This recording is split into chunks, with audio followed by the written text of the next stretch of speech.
Well, fellas, we haven't done one of these in a while, have we? Little tier list. I have assembled all of the Riot games right here, minus Tellstones, because that's not a video game. That's more like a board game. These are just the official, fully licensed Riot video games. We should just begin with the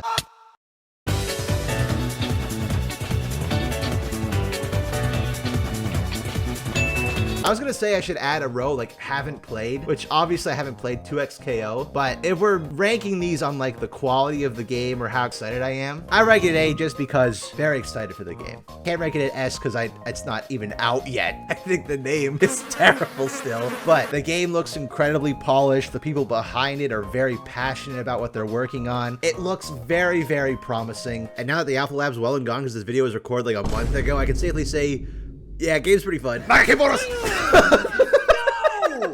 The pop-off, baby boy!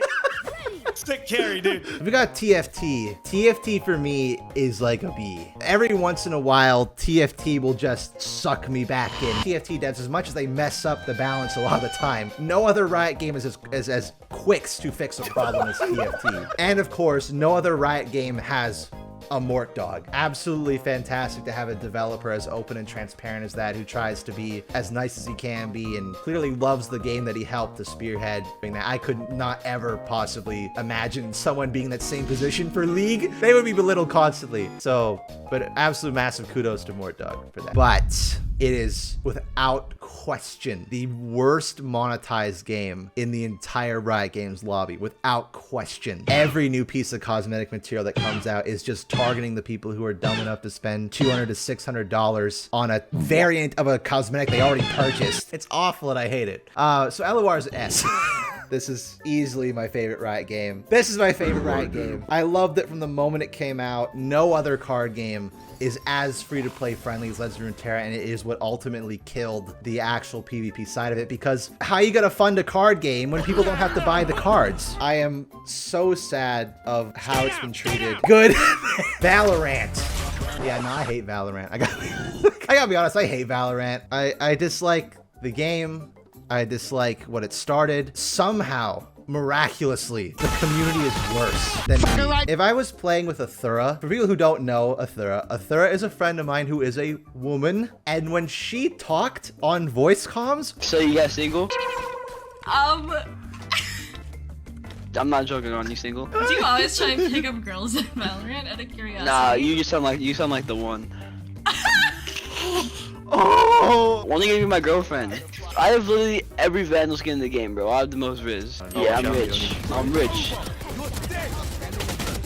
Dad's money. Nah, my money, I work. He's 17 and he works? McDonald's. Oh.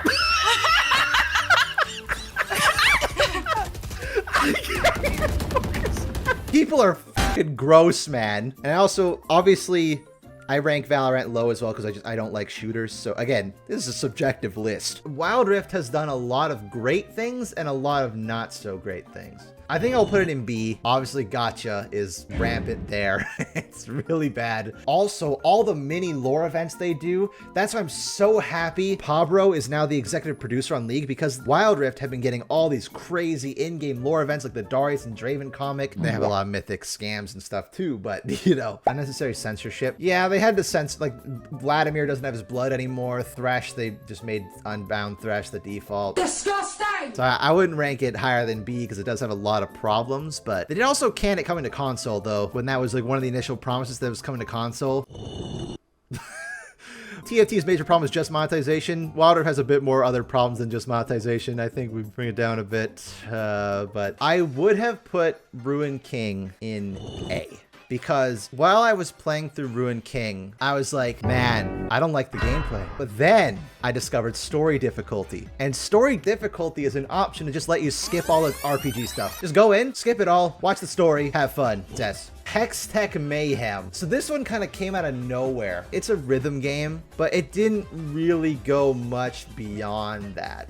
There was some highlights, you know, of Heimer constructing the T-Hex. There wasn't really a story or anything. It was a rhythm game with Ziggs. I'm hesitant to put in C because I really just didn't care for it. I'll put in B. It didn't really do anything wrong, but it was kind of forgettable. Mage Seeker. This is my favorite Riot Forge game. I fucking loved Mage Seeker. Holy shit. I had a fantastic experience. All the Riot Forge games before, I was just not vibing with their playstyle. I immediately latched on to Mage Seeker. I love the art style. It redeemed Silas. Like, Silas had an actual character. I loved all the side characters. I loved all the new villains they introduced. We got to see Mage Seeker stuff, and Wisteria was a great character. We got to see Jarvan and Garen act in character. Lux actually had some confidence for once, and it was just the right length. It lasted for as long as it should have, but it didn't last so long that it was overstaying its welcome. But Convergence had the opposite.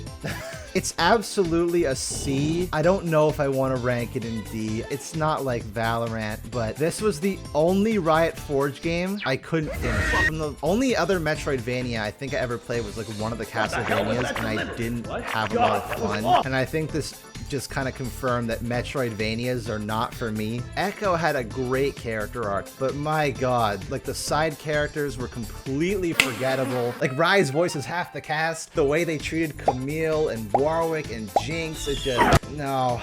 On to the next one. I don't know if I could put Song of Nunu in S, but it's an absolute high A for me. It was just a puzzle platformer that was just about going on a silly adventure with Nunu and Willow, and that was great. And there were a lot of instances with the animation where I could tell they definitely cut corners. I don't much appreciate the Ornn redesign. Volibears is very strange as well. I don't really like those redesigns too much. I do like the character interactions. I think Volibear acted a little bit out of character. I liked what they did with Lissandra and Braum was nice. The Yeti lore though, Yeti lore was good too. I'm not gonna put it above Ruin King though. I think Ruin King had a better story, but Song of Nunu, it was delightful. It was short and sweet. Okay, so I don't know how to rank this. So Bandle Tale, I never played it. I bought it and kept saying I was gonna play it, and then I never did. I felt like I was playing, if I did, I was playing with a rotting corpse. The fact that they announced Riot Forge was closing before this game was even out, like that's murder. I wasn't super excited to play it because it was a farming game, which I don't like, and there was no lore. There was no story. It was just like silly farming game with Yordles. I'll put it in B because I've never played it, so I have no hatred, nor do I like it. So I'll put it in a perfect B. I guess we're on the big one now, right? Because this game, I'm gonna get a bit emotional here, maybe, or like a bit personal. I would probably not be here if not for League finally giving me friends and a passion. I was in a horrible state. I had no idea what I was going to do. I was terrified of becoming an adult. I had